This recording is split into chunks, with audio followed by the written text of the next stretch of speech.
How did I become interested in politics? That's a really interesting question because I'm not interested in politics. I'm a teacher. I ran for Congress because I really believe that there's a whole perspective that's missing. I know how to advocate for people. I thought that I would be a really good person to do that.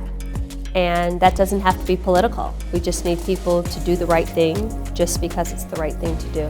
My timeline to get here is very interesting because I'm a teacher. In 2016, I was named the National Teacher of the Year, and I spent time traveling and talking and advocating for public education. At the point where the seat that I now currently hold became open, I had never even thought about, considered, looked into going into running for elected office. It was exactly 5 months, so it's a very short timeline. I declared in May and was elected in November, and my last day with the Waterbury Public School System was on January 2nd, and I got sworn in on January 3rd.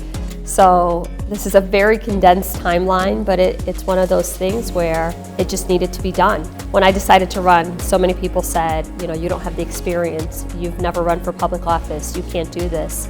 But everything about being a teacher has prepared me to sit on the Committee of Education and Labor.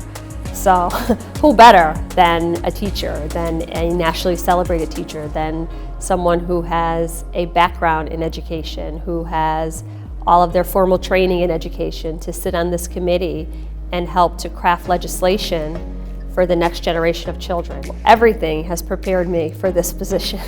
The biggest obstacle I've had is, I guess, that I am operating in a space that was not designed to accommodate me. And by that I mean as a woman, as a Black woman. There are so many things where I've seen some of my other colleagues, just by virtue of the title of congressman or congresswoman, they have the credibility that goes along with it.